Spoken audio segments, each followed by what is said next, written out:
Welcome to Between Two Clinicians, the podcast that gives you a backstage pass into the mind of two therapists. I'm Talia. I'm Adam Luke. We've spent years helping others navigate the complexities of their minds and relationships.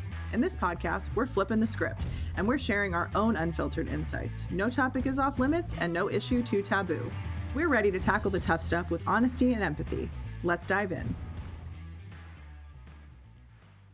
I'm actually excited for today's episode. We're going to be talking about what has been trending, at least on what I see on social media, for quite some time on the, how would I describe them? They're more like women, not women's empowerment pages, but there's some creators in this space that talk about like the fair play method, equality in relationships, equity in home, household chores and partnerships. And the trend also in the divorce lawyers that I follow has been typically the married single mom, but married single parent, but it's usually the married single mom, if we're being honest, that there is an uprising in divorce rates. And a lot of times it's attributed to the hormonal changes that occur during perimenopause and menopausal women, which I do think in part does contribute, because when women go through menopause, we start to think less emotionally nurturing, primal, maternally, and start to think a lot more masculine because the testosterone starts to increase. So there's a lot of women that are like, fuck this, I don't have to do this anymore. Like, I'm nurtured, I'm out. Like, I'm done. I'm not going to be, I raised all the kids, they're out of the house, I'm not raising you. Like, mom role is over in that sense. So today we'll be diving more into that concept of what it's like to be, again, a parent in general, but like married single mom. And I have some personal, obviously, advice from what that was like. And I'm grateful to now see it as not that sounds bad. I'm not grateful to see it as a trend, because it's not fun to go through. I'm appreciative I'm not the only one going through it. It feels comforting to know that I'm not alone in that. It's also sad that that is kind of the state, but we are seeing a huge shift in society of women and men having different and usually differing, or like not only different in terms of previous history, but between the groups, differing expectations in a relationship. So those are the main points I think we can hit on today, and I'll pass it over to you. Yeah, I mean, just hearing you try to verbalize it, I think it's funny because we don't want to say, oh, we're grateful for something, but I actually do.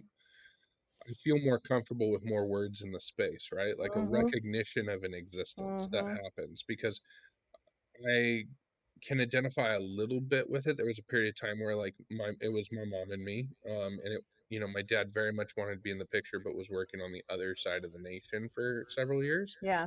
And so I got to like test drive the single mom experience for a while growing up.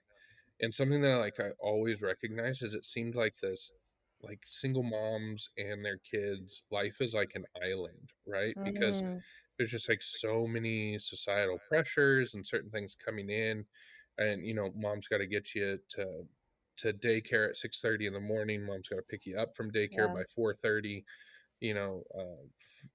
Dinner is whatever fast food restaurant is on the way home. Then there's homework, then there's bath, and there's bed, and then it restarts, right? And so a lot of like what I really watched with my mom was like she suffered socially in that, because there just wasn't time. In the weekends, I think this is something that like the middle class or the working class talks about more often, is like the weekends aren't even free days. They're just doing the stuff you couldn't do during your work days. Yep. And so it wasn't like, oh, okay, so Saturdays were lazy days or Sundays were lazy days. It was, again, trying to, like, okay, whether it's the meal planning or it's this, that, and the other, and there was just a constant running. So with more language in the space now, I think that what we're doing is we're connecting people socially, so that, like, you have moms groups, because that's the other side of it is I recognize that, like, so I was going to, I mean, people in the drop-off line were probably like, what the hell is going on? Because we drove a beater Toyota Tercel, but then I was getting dropped off at private Christian school, right? So, like, everyone else was in their Lexuses and their Mercedes, and I'm getting out of the jalopy, right? But that also caused issues where, like, my mom couldn't find friends because the married moms with present husbands didn't want the single moms around. Right. And it was like, it then became like this, I'll just call it felt like a scarlet letter, right? Mm-hmm. Like it, and especially at a young age, because I mean, I'm talking before 11 years old. Like, but you could feel it that there was like this other side to you that, Yeah. but then it was interesting to see, like, as single moms would link up and you did have to band together, and it was like out of survival Mm-hmm. because they knew the issues of not picking up your child by 4:30, right? Like, Mm-hmm. I will tell you that is like I never saw a child get left behind. Mm. Like moms would stay with that Yep. other child Yep. because no, I don't want so and so to have to call the police, or I don't want so and so to have another inconvenience in their life. And so some of you might be going, call the police. That's what most places will do Yeah. or did back then, Back then, is yeah. if you didn't get picked up by the time that they closed, they would call the cops and say that they had an Mm. abandoned child, right? Mm. An abandoned child and a mom one red light down the road is two very different things. Exactly. And Exactly. uh, I'm glad that there's more understanding. It does break my heart because the more understanding has come from this not going away as a social issue. Mm-hmm. But like, how do we navigate it? And then, like you're bringing up, more of my stay-at-home moms that I work with, and couples that I work with, there is starting to be this identified profile as Mm-hmm. the single parent. You're Mm-hmm. married, you're filing taxes together, but Mm-hmm. That's one about it. person is actually the parent and the other is on like Is the a dependent. it's a Yeah. subscription program. Like Essentially. I get the Hallmark card. I get Yeah. to tell people I have wife and kids. I get this Yeah. nice house. I get the dog and the 2.4 children. Yeah. We get to go on vacation. Mm-hmm. Wonderful. I don't Mm-hmm. understand why she's pissed. The lights are on and the water's running. Just make me a list. I will. I'm going to make you a list of the divorce attorneys who will be calling you if this shit doesn't stop. So, the married single mom trend is referring to women who are married or in a serious relationship Mm-hmm. with kids, but they're parenting alone, Yeah. or whether that's like the real or perceived, but usually it's very real, even if the husband doesn't perceive it, due to like an absent, uninvolved, weaponized incompetence. It's your job as the woman or emotionally Yeah. unavailable partner. So having that as the definition, being able to work from that as a shared experience, that not everybody who's married feels Mm. like a single parent. And when you're married and have to do some of the like solo parenting, if you will, solo Yeah. parenting for the day or for a time, because you actually have a partner who contributes Mm. financially and all of that. It's equitable when they're home, they just travel for work, or you have alternating work Yeah. schedules. That's not being a married single mom. I've Mm. talked to some moms or seen it on social media where the people in the comments like, yeah, the 2 days a week that I have to do Yeah. this for 6 hours is so hard. And it's like a scoop of empathy of like, yes, I know it's hard because I do it all the fucking time. Like, yeah, I am aware of that. And when you're, The empathy tank's a yeah, little empty there. yeah, it's a little empty, as it needs to be refilled every so often. But there is an emotional and mental load of carrying the bulk of the parenting duties alone. Yeah. When you have a partner, I can say from personal experience, it was 10 times worse to have somebody who technically, right, by title should be sharing all of that, Yeah. but was worse than a child. Like I Mm. prayed at a certain point, knowing that it was not going to change. Like when the threshold was crossed, I'm like, this would literally be easier to do on my own because you're making it more complicated by slowing me down and it's not just the whole, oh, make me a list thing. Like that's frustrating, and also open your fucking eyes. Like you have eyes. Take a look around and see what needs to be done. It's like the Miss Rachel, like, where are your eyes? Where could they be? And every mom I've talked to who's in the moms groups that I'm in now who went through it too, they're like, I literally think about every time I was married when it comes up, because it's like, I know men and women see the world differently, but what would you do if I weren't here and do that? How would you run a household if it were you as an adult partner and do that? And if that's like you wouldn't You run it want to at know all, the toxic answer? I'd go it's find another chick that could yeah. do it. Or I'd get a And that, housekeeper or and that's whatever else. Yeah. and that like because we see this over and over again. Like when certain, I wish I could say every couple I sit down with, we make repairs, we move forward.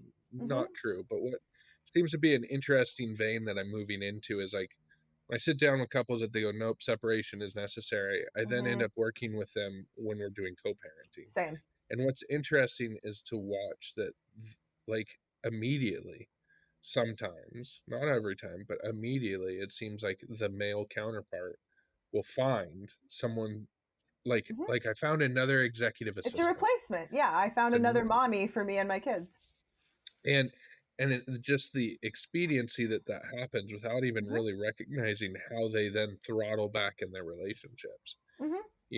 and then they just sort of perpetuate this like repetitive cycle Because of it's not about, like, I think, and this is no offense to you because you're not this kind of dad. I think men want kids like kids want puppies.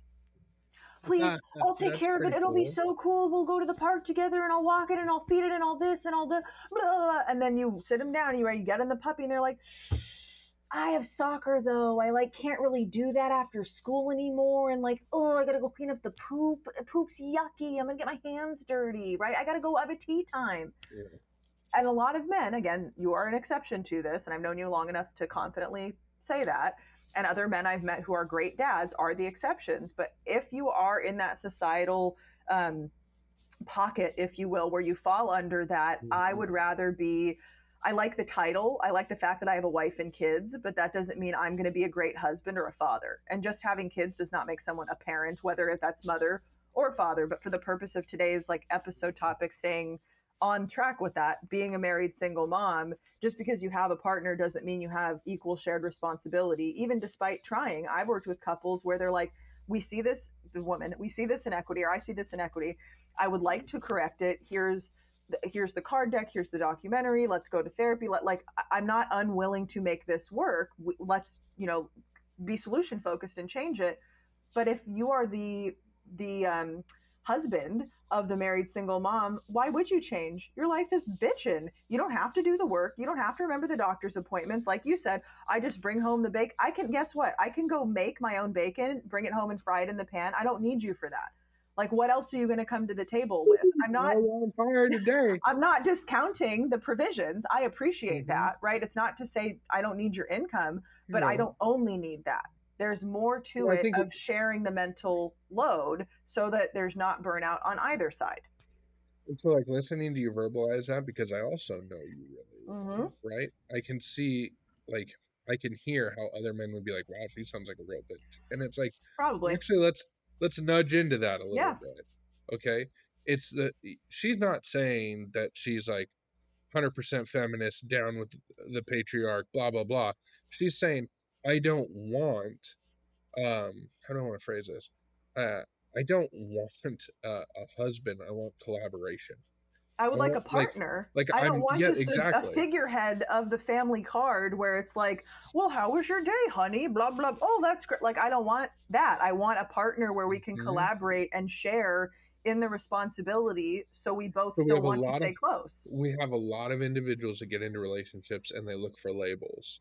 I am Totally. the provider. I am the Right. husband. I am the whatever. Put Yeah. in that. But they don't actually click into this idea of partnership. They don't click Correct. into this idea of collaboration. Yes. I still like my male clients at certain levels probably hate me because I'll chew them out when I've heard that they haven't changed poopy diapers. Like I'll never forget a client that I sat down with, had 3 kids, and his wife made the disclosure he's never changed a poopy diaper.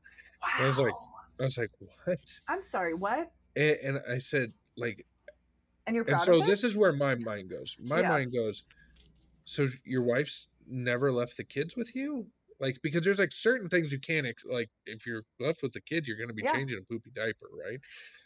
And it's like, oh yeah, yeah, no, he doesn't take the kids. I have to drop them off with their grandparents, or I have to find a babysitter, or I have to do this.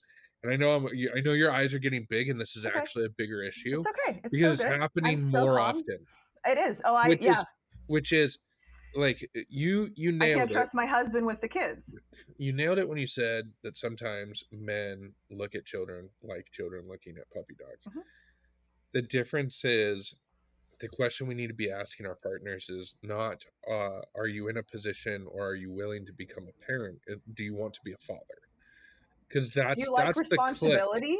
Are you okay Like, with sacrifice? Those are the two questions. absolutely. Are you up for the suck? Because Yeah, I like parenthood is absolutely one of the most rewarding things you will do in your life. 100%. It is 100%. 100% the hardest, Yes. and the most like battle of attrition.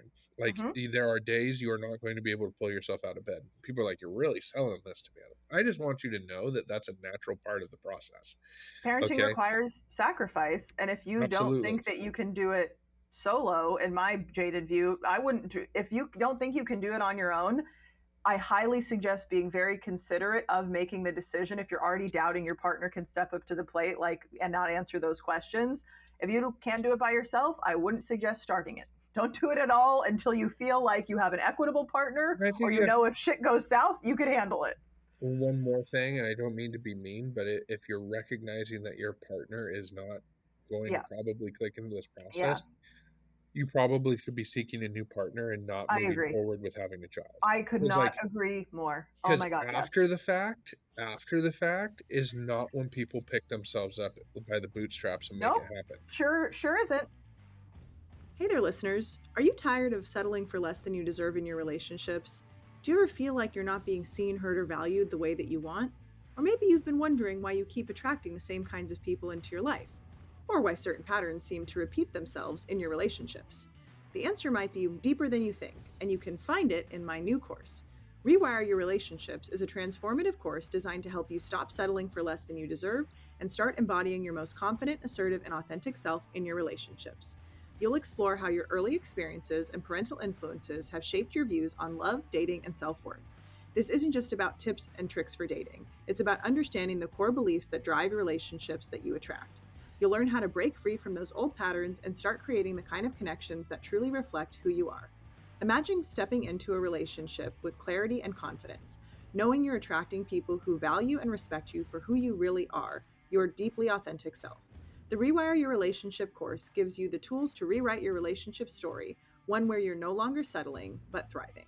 Visit taliabombola.com/rewireyourrelationships or check the link in the show notes for more. Now, I'm gonna preface it. This isn't a crystal ball. Like there are people who do. There are people that have that moment in. It awakens inside of them. Yes. Like, oh my God, I've been a piece of shit. I'm gonna be good for you. That does happen. Yeah, I agree. Yeah. But people in society are betting on that. Like, but that's not a guarantee. Yeah, if you're dating the bad boy, having a daughter is not necessarily going to just immediately soften him up.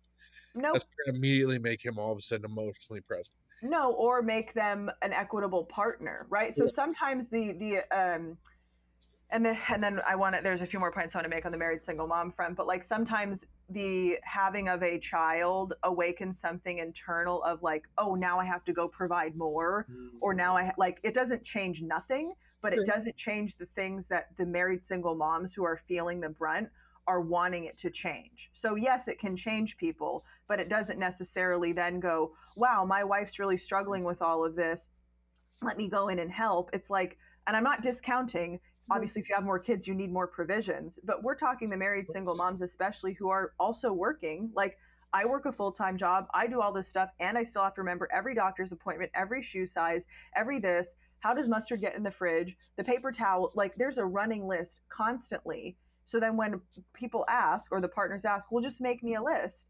No, because it's going to slow me down. And also, if you would sit down and do the fair play method where it gets delegated and there's a system in place, we have systems in business, there's even partners who are unwilling to implement that. And that's where I think the crux of the married single mom trend and now moving into actually being a single parent is going, because women are looking at them and going, okay, you're not going to change. Not, I don't think you'll change. I never gave you a chance. I've tried. I don't need this extra smoke. So I'm going to cut this part off and I'm going to solely focus on what makes it easier. And to be honest, I rely more on my wonderful, amazing nanny, her godmom, my family, because they show up, they do what I ask them to do. And I'm not saying in a dictatorial way. We have developed a sleeping plan, a food plan. Yeah. They follow it because they love to do that. And they're totally fine to do that because it's what's best for her. Yeah. There's not a pushback and a fight of, well, the time for you to want to do it your way is not now. Sorry. Like the evidence has shown that is not going to be what is in her best interest. And maybe when she's older and more resilient, we can revisit it. But I've talked to a lot of moms where it was the thick of post-pregnancy, postpartum, and the first year where they're like, I think I want a divorce. And that's like now the new like clientele that I'm mostly working with, because there is a burden of all the household management, all the mothering, which in some senses mothering is very masculine because there's a lot of keeping kids alive, but there is a need for the nurturing. And if you're a married single mom and you're burnt out, your kids don't get to get that soft, squishy side of you. And then if your husband's acting like an extra dependent, and there's now studies on it, the more chores that women do and it's inequitable, the less desire there is to be close and intimate with your partner. So truly everyone suffers if this system doesn't change, except if they do escape and actually become a single mom and have resources and a support in a village. It's better for the kids. It's not good to stay and model being exhausted, being stressed out, and saying it's okay to get away with not being an equitable partner on either end is not what I think we could be modeling for the next generation. Yeah, a phrase I have with my dudes when we're going through this is you can't make yourself an elective and then be frustrated when someone believes you. Or doesn't choose you. Yeah, So, like like, skips over you you. have Yeah. literally trained her Yeah. to recognize her strengths. Recognize that you're actually not a need in this moment. Like, there's a lot of needs she has. She wants companionship, but she can actually do life without you. And then you're surprised when she goes, wait a second, then let's go ahead and consolidate, right? It's the Doge of marriage, right? Like, we're looking at the efficiency. I can just drop you, get something that runs on batteries, and I'm ahead. Like, so I have I'm not extra even stress of mad. getting pregnant again. Yeah. Like, why not? Yeah. Help me out. And that's when I bring home money. So does she. Well, I do. Like, I do made you do the more. I the don't give a shit. groceries? Like, yeah. Do you do the groceries? Do you Yeah. like, and that is interesting because when I'm working with my couples, a lot of times, physical intimacy is something that pops up. And I have this exercise I do, which is list everything you have to do before you can get naked and get into bed. Like, just walk me through it in the day. It would be like a scroll from the movie Shrek where he's like, and it's just like, boom. We would be here for many episodes. Yeah. And what's funny is I'll ask them. I'll say, please do not share this with each other till we come sit back down. Yeah. Right. Then I'll have them swap. Right. And like you said, it's always hysterical because the man shows up. He's like, I printed it. And here you go. Here's 4 or 5 bullet points. And then like her shit's got a staple. All right. Like, or my best spiral was bind. Yeah. I had a chick show up because she was petty and she had that shit bound. Good. She had, I love her. It was hysterical because he was like, this isn't every day, right? And she's like, well, you leave at 6 a.m. and you don't come home till 6 p.m. if I'm lucky. And so, yes, this is everything I've done. You bathe them twice? Like, well, they get dirty sometimes, or, so, and I'm not on here to man hate, but I think that this is the blindness that steps in. Is like, there's a lot of also male stereotype bullshit that shows up in the workplace. Like, I remember when I first got married, and some people that I really trusted is like, oh, these are mentors that speak into my life. I got back from my honeymoon, and the first thing they asked is, has it started to suck yet? And I was like, what? And they're like, and so they're like, oh, so what? And I was like, oh no, like I went home and she had dinner, and it was like, and I'm in this like honeymoon No, I process, like it right? still. Why? What's happening? And they're Yeah. like, oh, that won't last, right? And You know why? you literally have rein it in. people trying to. I always talk about recruiters. You have people trying to recruit you, and there's this thing of like, oh, women are just going to complain. Oh, a kid shows up, you're going to get forgotten. Like, dude, I'm telling you, this is the stuff that pops out. And then this is the stuff that men accept. Is it like, yeah. And I am not perfect. I've had to wrestle with this in our own trajectory of like when we made the decision of like Jill wanted to stay at home. Right. I wanted to stay at home. This is what I want to do. And then you have this like mindset of like, okay, so I'm bringing home the money. I'm working, I work more so that we can have what we have.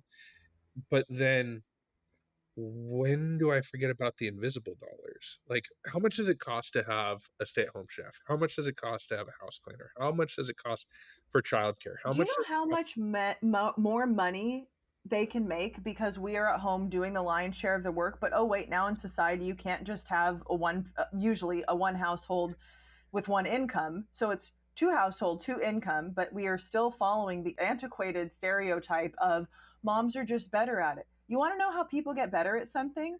They practice it. They literally do it till they get better at it. Mm-hmm. How do you get better at your tea time for golf, at sports out? You go practice it. It's not that we're inherently better at it. And there's been studies, I mean, depending on where you look, you could find a study proving or disproving whatever, but it's not inherently, innately only something that women can do or moms can do. Learning to nurture, yes, might come a bit more naturally if you're in the village where it was modeled to you in the feminine, whatever, but it's something that's a learned skill. Playing with the kid is not the same as parenting. Oh, look, he's such a great dad.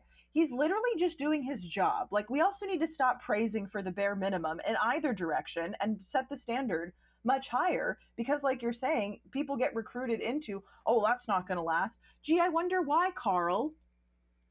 Like, what do you do when you get home? Well, I expect that she does, and I would rather, and I chose that. So I want my dinner on the table. So do I. And you know what? I left, and now I have that for myself because I either do it for myself or pay someone to do it for me, and there's no complaining. And I'm not stressed out. I'm not frustrated. I don't have to clean up shit that isn't mine. I don't mind doing it for my kid because I would do anything for her in the entire world. And she's actually a dependent. She's actually a baby. She's not a 30-something-year-old man who acts like a baby. And I'm not saying that in a negative, demeaning way. You do absolutely have people who are full-grown adults that are emotional toddlers. Yes, because also men do feel replaced, like you're saying. And yes, and that's inevitable. Yes. So here's the thing, here's the difference. There's the reality of, yes, my wife's attention is going to shift. And then there's the other thing of, I'm going to resent my wife for a natural response. And it's temporary. Okay. If you allow primary maternal preoccupation to fully be supported in the postpartum role, my job is to hold the baby and your job is to hold me, right? Like, think of a Russian nesting doll. And if you're able to do that effectively, I'm not saying it's not tough. And often, Judith Viorst writes about this in Necessary Losses, men struggle with the experience and the concept that all of the nurturing and the provisions and the mommying, or whatever we're calling it, that was usually sometimes channeled into the adult romantic relationship goes away because the rightful owner of that, the rightful recipient, is now in existence in the baby. And so the guys are like, well, hey, I miss being your baby. And sometimes in the dependent sense, we're like, I want a mommy to do everything. But sometimes it's the well-meaning guys that are like, I miss being close to you and intimate. You don't think we miss that too? But that's not the season. If you think of parenting and marriage as a long-term, like the long game, it's a small blip. If you can get me through the pregnancy and postpartum first 2 to 3 years, right? And let's just say a year and round down for conversation's sake. That 1 year, if we feel that you're there for us and present and doing the best that you can and reading the books it doesn't have to be perfect, but that's better than we'll get through it, or I miss my needs. To not go off on another soapbox and to just rein it in. We miss our needs too, but we have to sacrifice, and that's why parenting involves sacrifice. And sometimes the sacrifice is, I'm not going to be married anymore. Like, I'm sacrificing the marriage because I don't need this. My kids' life and their stability and safety and who I want to model them, like the relationship, that has to take precedent. And so men can't handle being replaced for any amount of time, and then they turn into even more emotional toddlers rather than saying, you know what, I am struggling with this. I miss you so much, and I have my own needs, but I'm going to put those aside, and this is about you now. But because society has set it up so much that women are all about men and catering to men, and now we ask them, they're like, whoa, that's not my job. And it's like, do you want to stay married or not?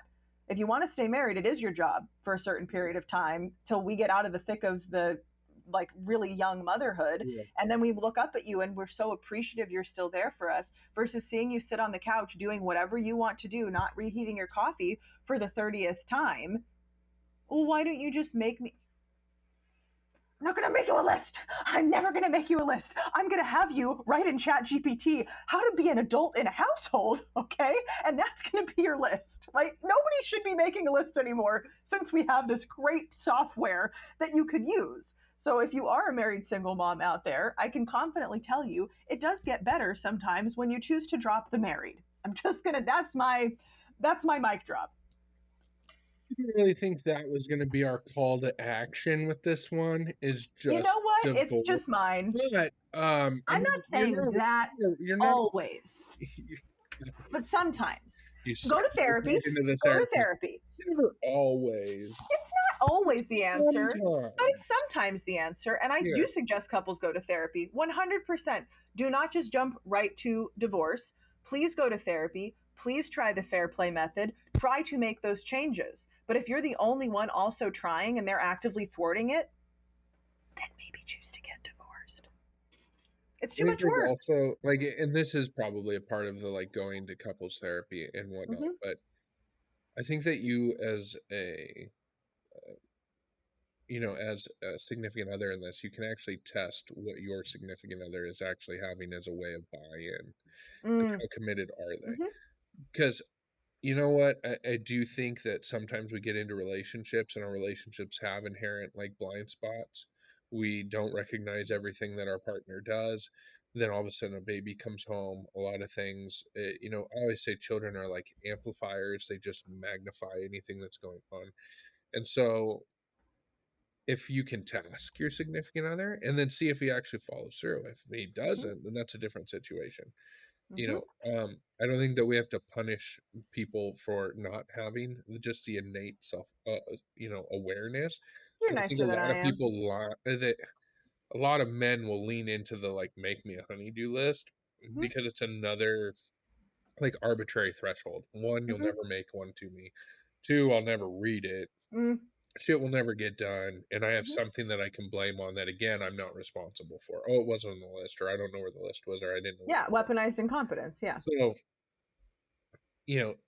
there's ways of, I've asked men before, like, well, so what does she normally do? If you're seeing that she's having a meltdown with a child, what could you, like, well, the dishes have been her job. There's no her job, right? Like, excuse me? Yeah. yes, I know, you're triggered. It's a shared responsibility. Live like so this you, is the thing, like, men will always talk about their need for emotional intimacy or physical intimacy, but then they won't talk about the fact of like, how do we actually get her body to that process? Like, it's not by loading chores on. I can tell you the research shows that. All this stuff off of her so that she could even have the physical energy to entertain the idea. But it's not my job. And see, this is a thing, because sometimes individuals come home, especially if they're the breadwinner, they come home and they feel like they've clocked out. I'm done with my work for the day. Second shift, bitch, clock in. Yeah. There's no days off in parenting. Maybe have 15 minutes to cry in your car before you walk in, and then it's back to war. I have no empathy for that. Absolutely. There's no, unless you arrange it, you have to. The way that my mind break till you're sleeping. Yeah. I tell those partners, yes, your job is over and your legacy has just started. Like, the long term of what matters, what you do here is going to dictate your legacy. Because like if you come home and your kids can feel it that mommy and daddy are not in unison here, then they will exploit that to the end of time. Oh, so but true. If you come in and all of a sudden there is also these other ways of giving grace, like, okay, you didn't get to a task, doesn't matter, I can get to the task, let me take it out. And the thing that I always laugh about is my wife is a really high performance individual, so she'll tell me to take out the trash, and it's not me sitting on the couch drinking a beer, watching TV, and I didn't get to it. But it'll literally be me changing from my jeans into my shorts, and I'll come back, and she's like, "Oh, all the trash was taken. I took it out." So when I ask, I want it done immediately. Well, but it's not even that. It's just she's like, "Oh, task oriented. Do." Yeah. No, when you ask me to do something, you then have to walk away and find something else, right? Like, that's tough. That is tough to do. You're not giving me the opportunity to actually show that I will prioritize you. Am I going to wash dishes in my collared shirt with like my slacks? In your case, I think she could give wiggle room. In most marriages cases, though, for the topic of this episode, it's not the lazy bullshit. It's not the I'll get to it.